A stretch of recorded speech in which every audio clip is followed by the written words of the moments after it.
When people think about German tanks in World War II, the first image that usually comes to mind is raw power, thick steel plates, intimidating silhouettes, and vehicles that seemed almost invincible on the battlefield. But behind that image was a complex and constantly evolving system of armor design, shaped by engineering limits, battlefield lessons, and the brutal reality of industrial warfare.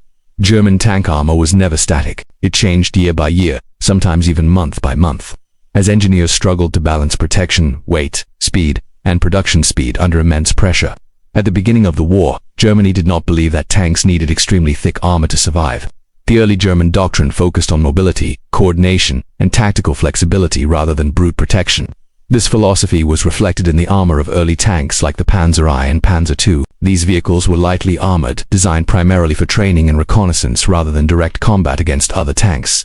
Their armor thickness was minimal, often no more than what was necessary to stop small arms fire and shell fragments. Against modern anti-tank weapons, they were dangerously vulnerable. The Panzer III marked the first serious attempt by Germany to create a balanced medium tank with real battlefield survivability. Early versions of the Panzer III featured armor plates that were relatively thin by later standards, but carefully arranged. Most of the armor was flat, riveted, or bolted to the hull and turret. At this stage of the war, German engineers believed that vertical armor was sufficient, as most anti-tank guns had limited penetration power. The focus was on producing tanks quickly and in large numbers, not on creating heavily armored beasts. However, combat experience quickly challenged these assumptions. During the invasion of Poland and later in France, German tanks performed well, but not because their armor was superior. They succeeded due to superior tactics, communication, and coordination with infantry and air support. When German crews encountered well-placed anti-tank guns, they discovered that even moderate-caliber weapons could penetrate their armor at relatively short distances. This realization forced German designers to rethink armor, thickness, and layout. As the war expanded and Germany prepared for larger and more intense battles, armor upgrades became unavoidable. The Panzer III and Panzer IV both received incremental armor improvements. Additional plates were welded or bolted onto existing armor, increasing thickness without completely redesigning the vehicle. This method was fast and practical, but it also increased weight and placed extra stress on engines and suspensions that were not originally designed for such loads. The Panzer IV is a perfect example of how German armor philosophy evolved under pressure. Initially designed as an infantry support tank, the Panzer IV had relatively thin frontal armor. As enemy anti-tank weapons improved, German engineers reinforced the front hull and turret. Over time, the Panzer IV transitioned from a support role into a true combat tank, capable of engaging enemy armor while relying on thicker frontal plates for protection. Side armor, however, remained thinner, leaving the vehicle vulnerable to flanking attacks. One of the most significant turning points in German armor design came during Operation Barbarossa, the invasion of the Soviet Union. German tank crews were shocked when they encountered the Soviet T-34 and KV-1 for the first time. These tanks featured sloped armor, a concept that dramatically increased effective thickness without adding weight. German shells often bounced off Soviet armor, while German tanks were easily penetrated in return. This moment exposed a critical weakness in German armor philosophy. Sloped armor forced German engineers to rethink everything. Vertical plates, no matter how thick, were inefficient compared to angled surfaces. A sloped plate could deflect incoming rounds and force shells to travel through more material, increasing survivability without drastically increasing mass. This realization directly influenced the development of new German tanks, most notably the Panther. The Panther represented a major leap forward in German armor engineering. Its frontal armor was heavily sloped, inspired by the T-34, but refined with German manufacturing standards. The effective thickness of the Panther's armor made it extremely resistant to frontal attacks, especially at long and medium ranges. However, this protection came at a cost. Manufacturing sloped armor required more precise welding, higher quality steel, and more skilled labor. Under wartime conditions, this slowed production and increased costs. While medium tanks were evolving, Germany also pursued a different approach: heavy armor. The Tiger I was not designed to rely on sloping as much as the Panther. Instead, it used thick vertical armor plates made from high-quality steel. At the time of its introduction, the Tiger's armor was nearly impervious to most Allied anti-tank guns from the front. This gave German crews a psychological and tactical advantage, allowing them to engage enemies head-on with confidence. However, the Tiger's armor also revealed the limits of German industry. Thick steel plates were expensive, heavy, and difficult to produce consistently. The immense weight of the Tiger reduced mobility and increased mechanical failures. Transporting the tank was a challenge, and repairing battle damage required specialized facilities. Armor that could stop shells was useless if the vehicle broke down before reaching the battlefield. As the war dragged on, Germany experimented with additional armor solutions. One of the most recognizable was Zimmerit, a paste-like coating applied to tank surfaces to prevent magnetic mines from attaching. While not armor in the traditional sense, Zimmerit represented another layer of defensive thinking. It added little protection against shells, but it showed how seriously German designers took the threat of close-range anti-tank weapons. Side armor remained a persistent weakness across most German tanks. To address this, thin side skirts known as Schürzen were added to many vehicles. These plates were not meant to stop direct hits from anti-tank guns. Instead, they disrupted shaped charge weapons like anti-tank rifles and early heat rounds, reducing their effectiveness. This solution was relatively cheap and easy to implement, making it ideal for mass production under wartime constraints. By the later stages of the war, German armor design faced an impossible dilemma. Allied weapons were becoming more powerful, production resources were shrinking, and bombing campaigns disrupted factories and supply chains. Engineers were forced to compromise. Armor quality declined as alloy shortages increased. Plates became more brittle, and welding quality suffered. Even the most advanced designs could not fully compensate for these industrial limitations. German tank armor in World War II was not a single system or philosophy. It was a continuous process of adaptation, reaction, and compromise. From thin vertical plates on early Panzers to sloped armor on Panthers and massive steel slabs on Tigers, each stage reflected the realities of the battlefield and the limits of German industry. Understanding this evolution reveals a deeper truth about the war itself. Victory was not determined by the thickest armor, but by the ability to adapt faster than the enemy. As German tank armor became thicker and more complex, a new problem emerged that engineers could no longer ignore. Armor alone could not guarantee survival. By the middle years of World War II, Allied anti-tank weapons had improved dramatically. Guns became more powerful, ammunition more sophisticated, and battlefield tactics more refined. German designers now had to think not only about how thick armor should be, but how it interacted with different types of incoming fire. Penetration was no longer the only threat. Spalling, cracking, brittle fractures, and internal damage became just as deadly to crews as a shell punching straight through the hull. One of the lesser-known challenges of German armor was steel quality. Early in the war, German armor plate was among the best in the world. It used carefully balanced alloys that provided a mix of hardness and flexibility. This balance was crucial. If armor was too soft, shells would penetrate ice. If it was too hard, the armor would shatter on impact, sending lethal fragments flying inside the tank. German metallurgists initially managed this balance well, giving early and mid-war tanks excellent protective characteristics for their thickness. As the war progressed, however, this balance began to collapse. Strategic bombing campaigns disrupted steel production. Shortages of key alloying elements such as nickel and molybdenum forced manufacturers to alter armor formulas. The result was a gradual decline in armor quality, especially noticeable in late-war tanks. Even when thickness remained impressive on paper, real-world performance often suffered. Allied crews reported cases where German armor cracked or fractured under impacts that earlier tanks would have survived. The Panther tank illustrates this contradiction perfectly. On paper, its frontal armor was one of the most formidable defenses of the war. Sloped plates provided excellent effective thickness, making frontal penetration extremely difficult at typical combat ranges, but early Panther models suffered from rushed production and inconsistent welding quality. Weak weld seams and internal stress points sometimes caused armor plates to fail catastrophically after impacts, even when penetration did not occur.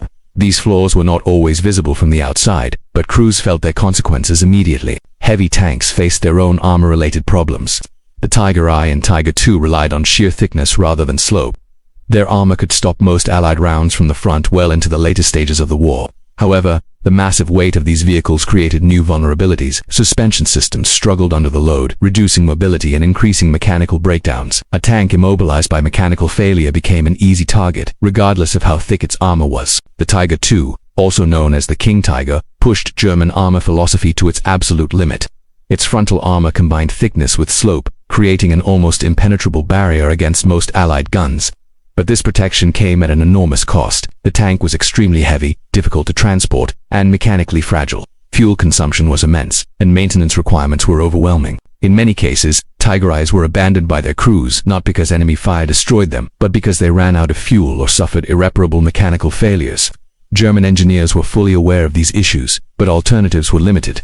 Reducing armor thickness was not politically or psychologically acceptable, as the reputation of German tanks relied heavily on their perceived invincibility. At the same time, increasing engine power and improving suspensions required time and resources Germany no longer had. Armor became a symbol of strength, even when it no longer offered a practical advantage on the battlefield. Another critical aspect of German armor was internal layout. Armor thickness alone did not determine crew survival. The arrangement of ammunition, fuel tanks, and crew compartments played a major role in what happened after a hit. German tanks often stored ammunition along the sides of the hull, behind armor plates. When these areas were penetrated, catastrophic explosions were common. Allied tanks, particularly later American designs, increasingly emphasized safer ammunition storage, reducing the likelihood of complete destruction after penetration. German crews also had to deal with spalling, a deadly phenomenon where fragments of armor broke off inside the tank after an impact, even if the shell did not penetrate fully. These fragments could ricochet inside the fighting compartment, killing or wounding crew members and damaging critical equipment. As Allied guns grew more powerful, spalling became a serious threat, especially in tanks with harder, more brittle armor. To counter evolving threats, German designers experimented with layered armor concepts. Instead of relying on a single thick plate, they explored spaced armor systems where thin outer plates were placed at a distance from the main armor. This approach disrupted shaped charge weapons and reduced penetration effectiveness. Shirts and side skirts were the most visible example of this concept. Although thin and seemingly fragile, these plates significantly reduced the effectiveness of anti-tank rifles and early heat weapons, saving countless German tanks from destruction. Despite these innovations, German armor design increasingly fell behind the pace of Allied adaptation. The Allies focused on producing weapons that could defeat German armor reliably, rather than matching thickness with thickness. High-velocity guns, improved armor-piercing ammunition, and better battlefield coordination allowed Allied forces to neutralize even the most heavily armored German tanks.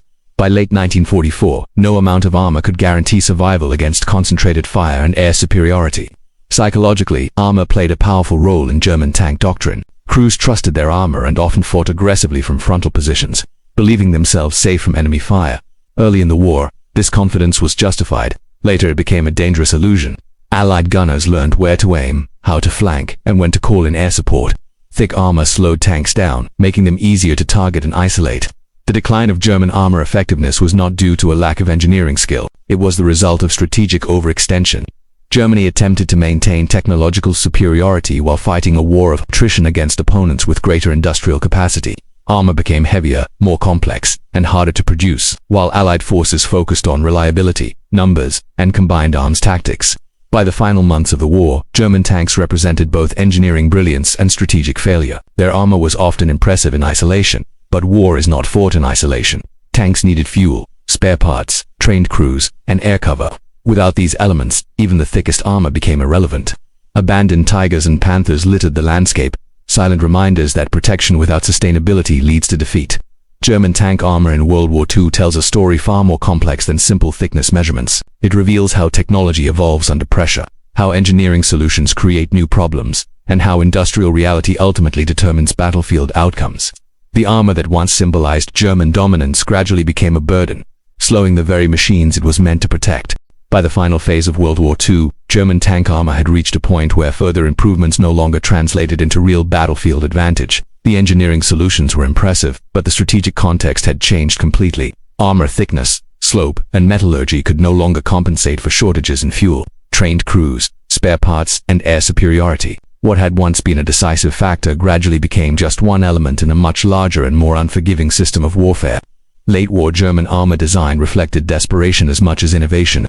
Engineers continued to refine armor layouts, experimenting with different welding techniques, plate arrangements, and heat treatments in an attempt to squeeze every possible advantage out of limited resources. Yet each improvement introduced new complications. Thicker armor increased weight, more complex shapes slowed production, higher hardness increased brittleness.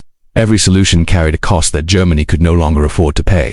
One of the clearest examples of this dilemma was the shift toward simplified production models. As Allied bombing intensified, factories were forced to reduce complexity wherever possible. Armor plates became less refined, tolerances looser, and quality control inconsistent. Tanks produced in 1945 often looked formidable from the outside, but internally they lacked the reliability and durability of earlier vehicles. At the same time, Allied forces had fully adapted to German armor strengths and weaknesses. Tank crews, anti-tank units, and air forces operated as a coordinated system designed to neutralize German armor rather than confront it head-on. Instead of trying to penetrate the thickest frontal plates, Allied gunners targeted weaker side and rear armor, suspension components, and tracks. A tank did not need to be destroyed to be removed from the battlefield. Immobilization was often enough. Even near misses could disable vehicles, damage optics, or force crews to abandon their machines. No amount of frontal armor could protect against a weapon designed to strike from the sky. German attempts to reinforce roof armor were limited by weight constraints and arrived too late to make a meaningful difference. German armor doctrine also struggled to adapt tactically. Early war success had reinforced the belief that heavily armored tanks could dominate the battlefield through direct engagement. By late war, this belief no longer matched reality. Defensive warfare, retreat, and delaying actions required mobility and flexibility, qualities that heavy armor often undermined. Tanks designed to advance aggressively now found themselves too slow to escape encirclement or reposition under fire. The contrast between German and Allied armor philosophies became increasingly stark. While Germany pursued technological superiority through complexity and thickness, the Allies emphasized standardization, ease of production, and reliability. American and Soviet tanks might not have matched German armor plate for plate, but they were easier to maintain, quicker to repair, and available in far greater numbers. A destroyed tank could be replaced quickly. A highly specialized German tank could not. This imbalance reshaped the meaning of armor itself. Protection was no longer just about resisting penetration. It was about enabling a vehicle to stay in combat over time. Allied tanks could absorb damage, withdraw, be repaired, and return to battle. German tanks, especially heavy models, often lacked this resilience. Once damaged or immobilized, recovery was difficult or impossible, turning valuable assets into static losses. Crew experience also played a critical role in how armor performed in practice. Early in the war, well-trained German crews knew how to use terrain, angled their armor, and coordinate movements to maximize protection. As casualties mounted, experienced crews were lost faster than they could be replaced. New crews often lacked the training needed to exploit armor advantages, exposing tanks unnecessarily and reducing survivability regardless of armor quality. Psychologically, armor had once been a source of confidence for German crews. By the end of the war, that confidence had eroded. Crews understood that armor was no longer a guarantee of survival. Fear of air attack, fuel shortages, and mechanical failure weighed heavily on morale. Tanks were abandoned not only because they were damaged, but because crews knew there was little chance of rescue or recovery if something went wrong. German armor development during World War II ultimately illustrates a fundamental truth about modern warfare. Technology does not exist in isolation. Even the most advanced engineering solutions must operate within economic, logistical, and strategic limits. Germany's tank armor program pushed metallurgy and design to impressive extremes, but it could not overcome the realities of industrial warfare against numerically superior enemies. In retrospect, German tank armor achieved both greatness and failure. It set benchmarks that influenced post-war tank design around the world. Concepts such as sloped armor, space protection, and integrated defensive systems became standard features in future armored vehicles. At the same time, it demonstrated the dangers of over-engineering and the risks of prioritizing perfection over practicality. The legacy of German tank armor is therefore not one of invincibility, but of evolution under pressure. It tells the story of engineers racing against time, of crews trusting steel to protect them, and of a nation attempting to maintain technological dominance in a war it could not sustain. The armor that once symbolized power eventually became a burden, slowing machines, draining resources, and exposing the limits of industrial ambition. Understanding German tank armor in World War II is not just about measuring millimeters of steel. It is about understanding how war forces innovation, how innovation creates trade-offs, and how those trade-offs shape outcomes on the battlefield. Armor was never just metal. It was a reflection of strategy, economy, psychology, and the harsh reality that no amount of steel can compensate for a war fought beyond one's means.